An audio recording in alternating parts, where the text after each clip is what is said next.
Good afternoon, ladies and gentlemen. My name is Emmanuel Taylor. I'm a health scientist administrator from the National Cancer Institute. But I will issue a disclaimer right up front. Whatever that I say in this participation is solely and purely mine. I see this as a family meeting, so whatever I say here is to share with family members. This particular session is a good one because we are ending on the note of the future. We've had discussions about the current state of affairs and what is being done and not being done.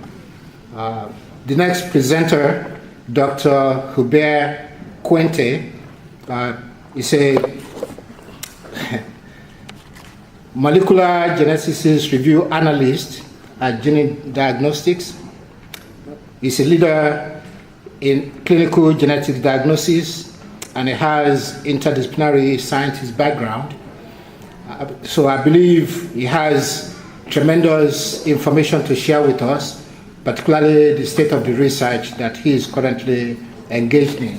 In the interest of time, at the end of his presentation, we will have time maybe for a couple of questions, so we could wrap up on time. I welcome to the podium Dr. Hubert Quente.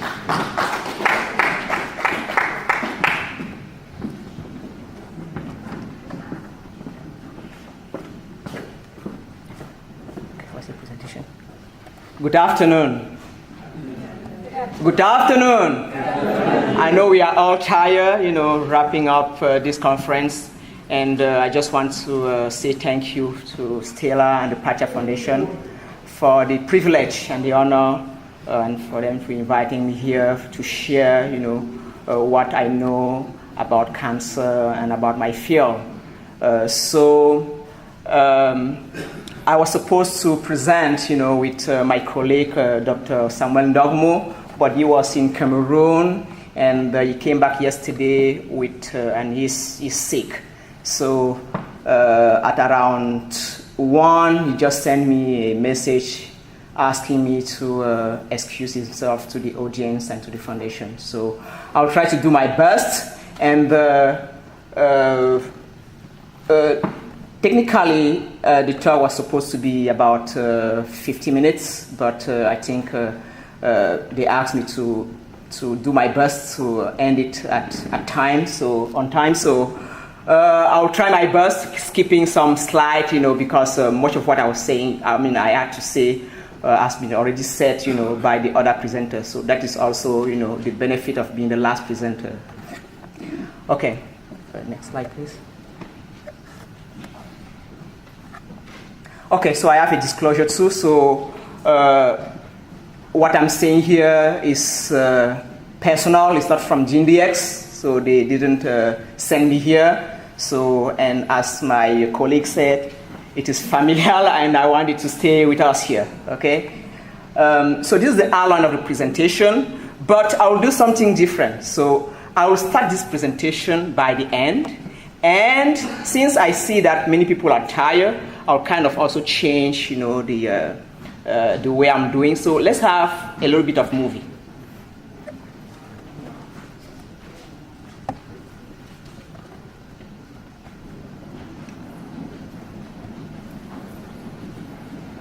IBM Watson technology is being put to work in healthcare to help oncologists identify personalized, confidence-weighted, evidence-based treatment options to improve quality of care and patient experience.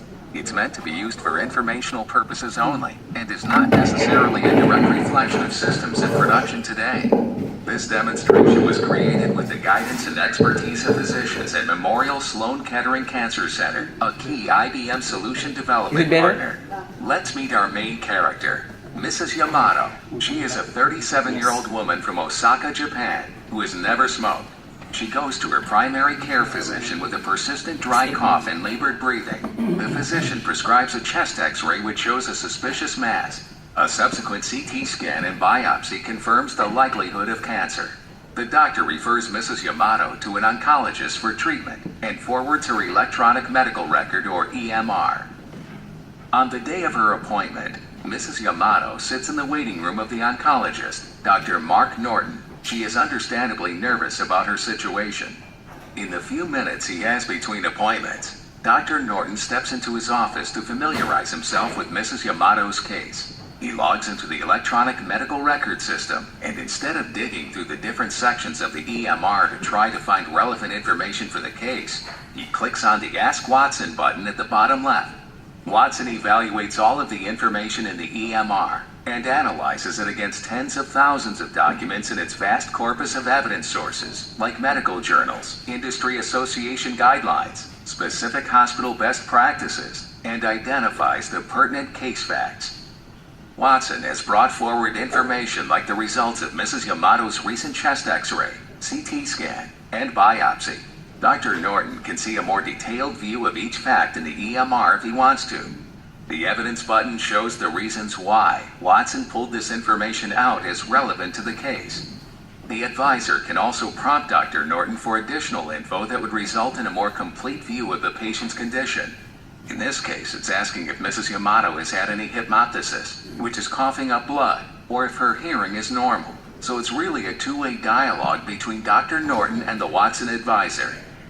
Here, he sees tests that he might consider ordering, a molecular pathology panel, and an MRI of the brain to check if the cancer has spread. Dr. Norton wants to see why the first test was suggested, so he presses the evidence button and reviews the reasons supporting the suggestion. He can see it in plain language on the left, along with the specific references on the right. If he wants to, he can remove any of these evidence sources from consideration by pushing the Remove button, or he can go deeper into specific references by pressing the View button, which shows the specific text down to the paragraph level supporting the test suggestion. Moving over to the Treatment Options tab, Dr. Norton considers a panel of 3 confidence-scored suggestions.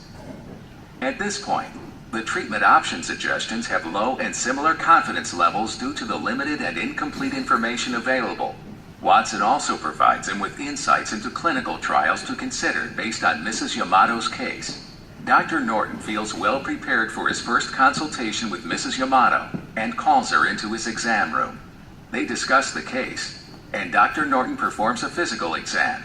Mrs. Yamato tells him that it would be difficult to explain sudden hair loss to her young children, and that she would like to avoid that if possible. Dr. Norton dictates this preference along with his other notes, which are added to the EMR.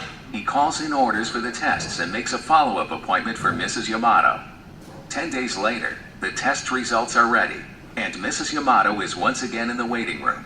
Dr. Norton steps into his office to update himself on her case. He sees on the Watson toolbar that there are 2 new pieces of data available, so he presses on the Case Information tab and sees the results from the tests. The molecular pathology panel has found a mutation. However, he is relieved and encouraged to see that the MRI shows that the cancer has not spread to Mrs. Yamato's brain. With the newly available test information, the Watson advisor has identified possible treatment options with much greater confidence. The first plan, a 3-drug combination, has a high level of confidence and an acceptable match with Mrs. Yamato's preference to avoid hair loss. Clearly, effective treatment is the first priority, and matching her hair loss preference is just a bonus. For example, treatment number 3 has a preferred match with her hair loss preference, but with such a low degree of confidence in the treatment itself, it is not considered further. Dr. Norton wants to see the reasons behind Watson's top suggestion, so he pushes the Evidence button. Again, he sees the reasons on the left, along with the specific references on the right. At this point, he feels well prepared and calls Mrs. Yamato in. They discuss the test results and treatment options, and Dr. Norton asks if there have been any change to her condition in the last 10 days. She tells him that just yesterday she coughed up a small amount of blood. Knowing this will likely alter her treatment plan, Dr. Norton presses on the blue Watson avatar on the bottom and speaks directly into the microphone on his tablet. He pushes the Finish Speaking button when he is done, and checks to make sure that his speech has been correctly converted to text. If it had not been, he could push Retry, or he could push the keyboard icon if he preferred to type directly. He could also choose to cancel, but the transcription is correct, so he submits the new information and the Watson advisor processes this new information to reconsider Mrs. Yamato's treatment options. The advisor comes back with an alternate set of treatment plans, which remove a specific drug that is not appropriate for someone who is showing symptoms of hypnoptosis.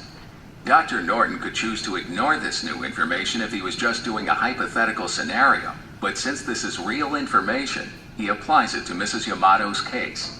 The advisor presents the confidence levels for the revised set of treatment plans. The list of clinical trials has also been narrowed to a single trial for Mrs. Yamato and Dr. Norton to consider. After discussing the options and reasons behind them, they jointly decide to move forward Treatment Plan 1, which has a high level of confidence, as well as an acceptable match with Mrs. Yamato's preference to avoid hair loss. Dr. Norton can now request pre-authorization for this treatment from Mrs. Yamato's insurance carrier. He presses the button and, since the treatment plan was completely evidence-based, the insurance provider immediately authorizes the treatment. Dr. Norton now presses the order button, and Mrs. Yamato starts her treatment immediately, reassured that she is getting the highest quality care available. Shifting gears from Dr. Norton's role to that of a hospital or health plan administrator, the advisor provides a customizable dashboard showing key performance indicators, like where the advisor is being used, how it is performing, and what information sources are most useful. The administrator can drill down into the data more specifically to get more details such as performance over different time spans, metrics on specific types of cancer, or in this case, a narrower geographic area.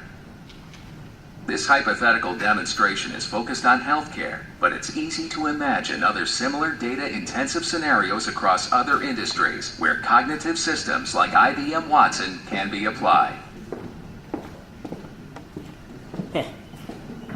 Thank you very much. So this slide is from Dr. Ndaumo. I'm not going to comment on that much, but this was just to take you towards the future of medicine, and specifically of cancer medicine. And okay, thank you. And so in this presentation, I will mostly talk about how cancer diagnostic and therapy options have evolved from one-size-fits-all approach to a more personalized approach thanks to the advances in mathematics, statistics, and most importantly in genomic knowledge. And as we just saw this small video, it raised the question, with this sophistication and high-cost methodologies, are we Africans of African descent, are we left behind? Okay, I will just quickly, talk about cancer. It has been said already how normal cells grow, and due to something that happened, in the normal cells, that should go in cell death that we call apoptosis, that regulation is not working well, and then that cell that was supposed to die start, dividing, and that is the definition, the cellular definition of cancer that many people know. We have, a lot of cells, that are growing, bad cells, and that is what many people know about, cancer, and which is true. But in order to understand, the future of medicine, we have to shift back a little bit, about, what causes cancer, and if you know what causes cancer, getting a little bit back, we can, then, have good approach, good treatment, good diagnosis for the disease. And as you can see here, and I think Dr. Burnley said very well, we have cancer, that are caused by viruses, bacteria, chemicals, radiation, and cancer is also hereditary, and I want to point here that cancer is a genetic disease. So we have about 5 to 10% which are inherited, which means that they are transmitted, from father to son.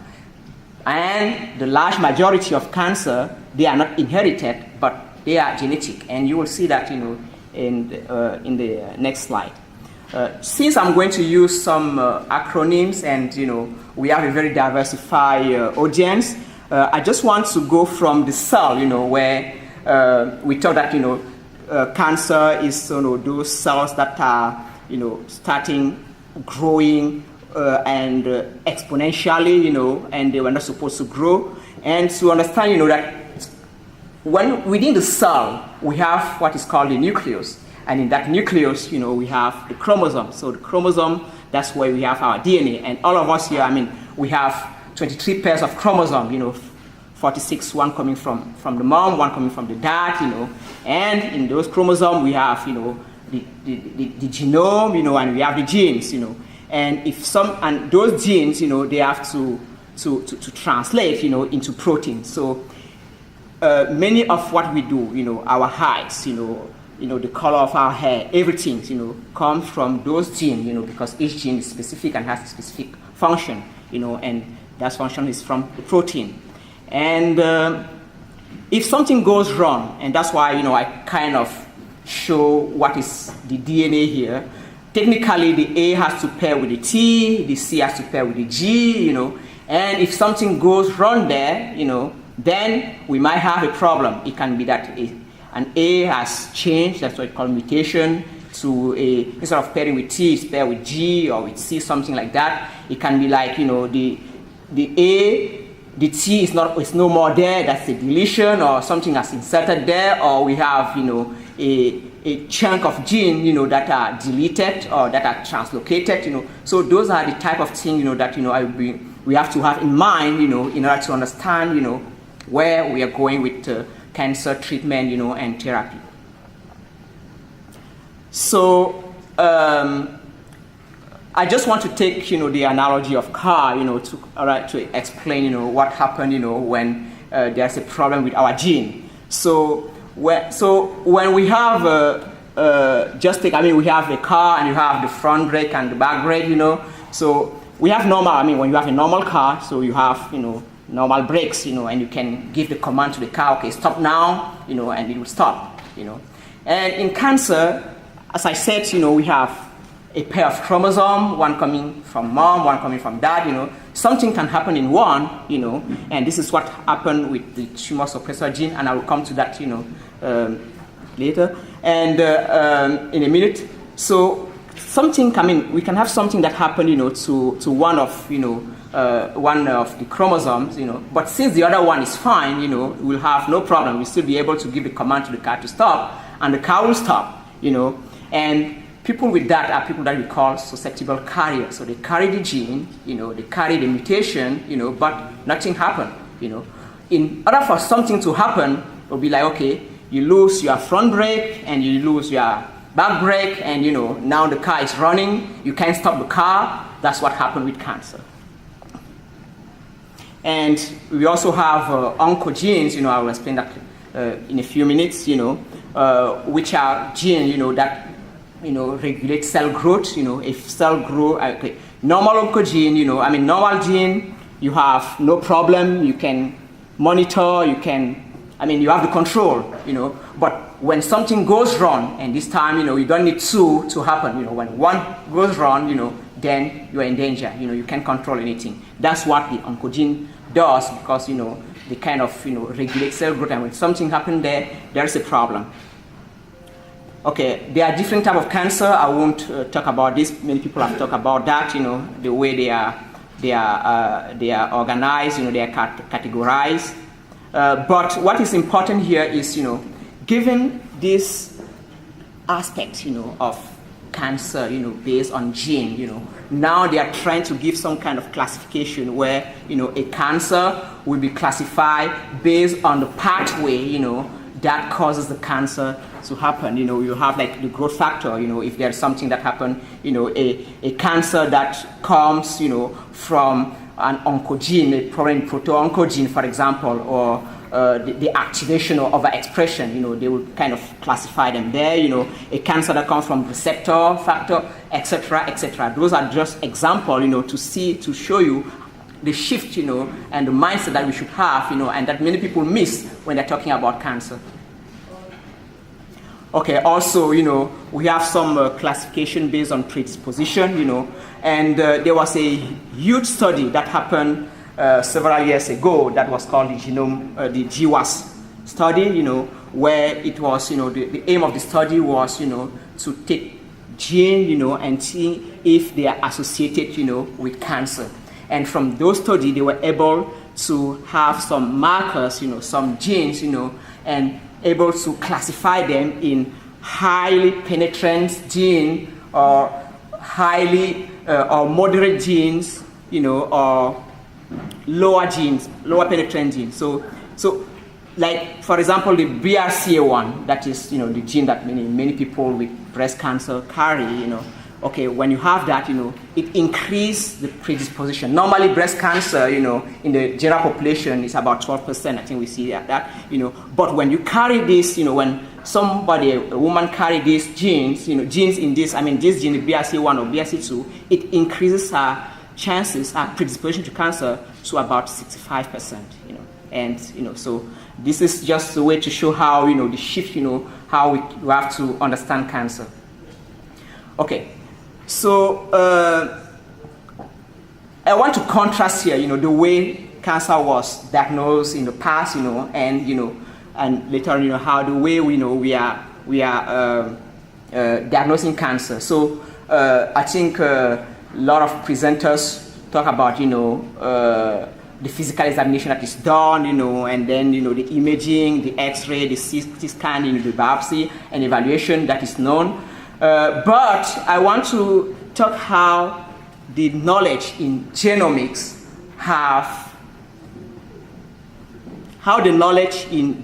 okay, I see that, I'm out of time, but I will do my best. How the knowledge in genomics, have helped us, understand well about our gene.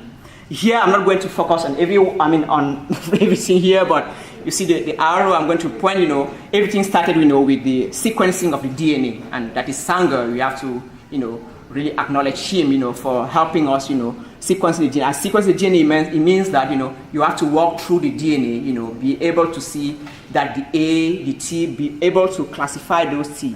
And with that, and that was since 1977, but in 1990, there was a huge program at the NIH, that was called, the Human Genome, a huge project, that helped us have the code of the human genome, So now we know, that okay, when you take a human, you can know exactly, how the genes, how the A, T, T, T, T, T are organized in those persons.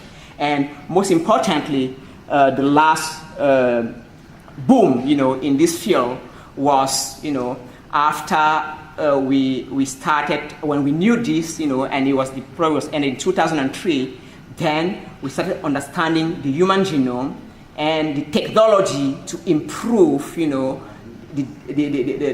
reading of those sequences, help us, have some technology like the new generation sequencing that can easily and quickly, help us know our genome.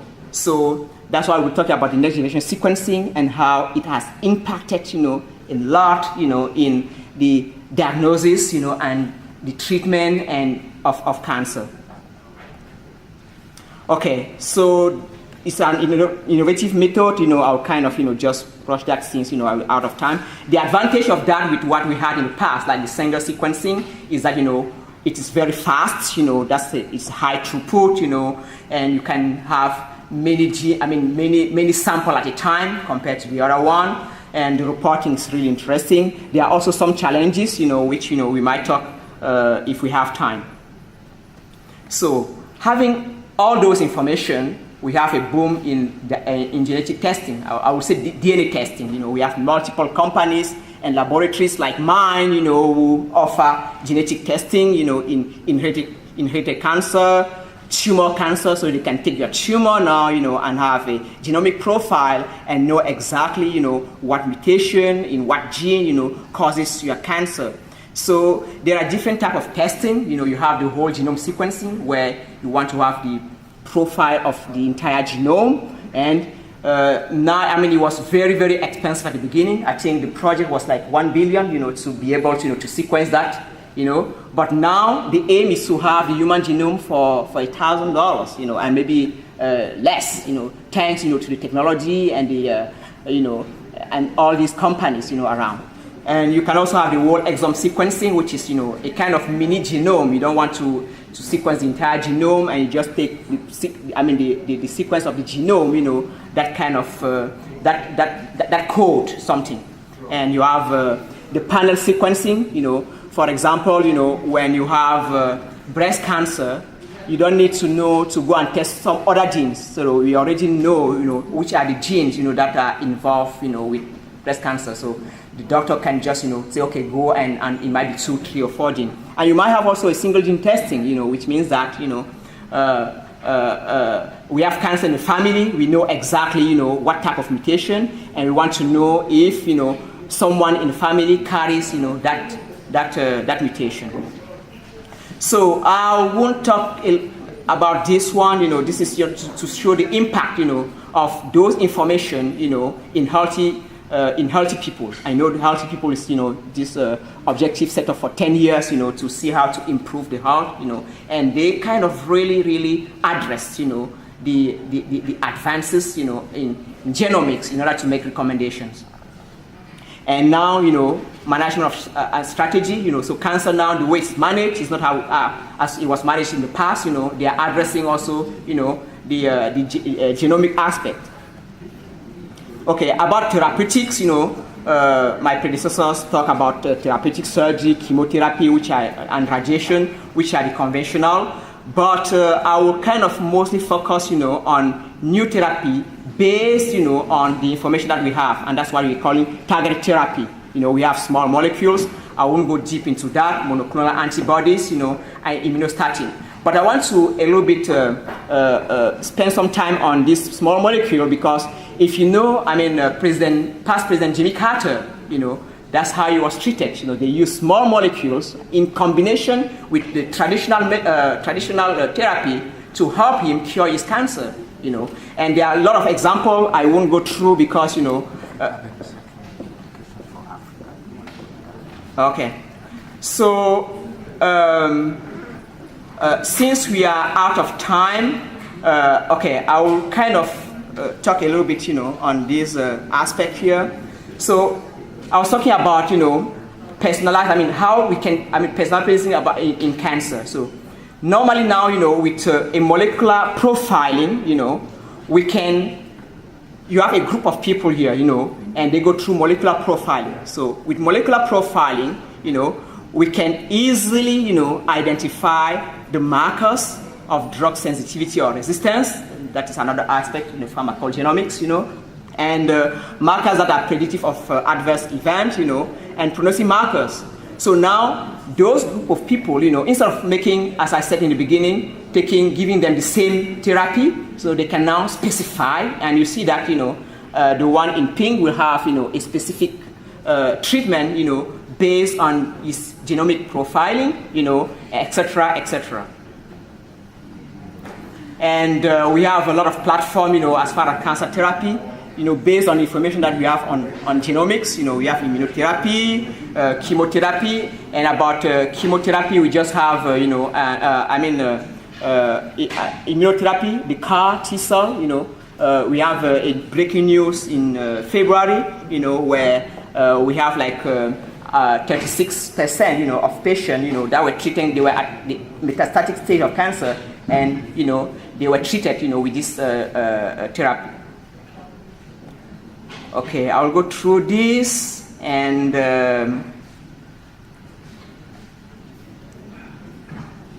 okay, so how to bridge the gap. So Dr. Ndoma and myself, you know, we talk about, you know, this, you know, advancement of technology, and we just saw here, I think one of the doctors told, like in Africa, you know, we lack everything in Africa. But how can we, you know, with this information, bridge the gap, you know, help people in Africa be at least aware, you know, of what is happening, you know, throughout the world, you know, in America and developed countries. That's how, you know, we came out with the ideas of Africa Genomics, you know, which goal is to improve patient care delivery in Africa by increasing the diffusion of knowledge and facilitating the adoption of technology required to accelerate the adoption and uses of clinical genomics and personalized medicine in hospital and medical school. So basically, education, preparing the healthcare, because this involves, a lot of aspects, and we hope that, we will be able, to take this technology back to Africa. So our goal is to bridge the genomic divide that is growing very fast between Africa and the rest of the world. So I have a lot to say, but we are out of time. I hope you did enjoy, and if you have some question, I have the full slide. I don't know if people might be interested of having that, and I can be contacted, to talk more about this. But it's really passionate field, and we think that we don't have to be left behind. Just as HIV/AIDS at the beginning, the treatment was very expensive, and people in Africa were not able to do. Now the treatment is almost free. I do believe that genomics, although it is really expensive, that someday we might be able to have those technology also in Africa and to better serve our community. Thank you very much.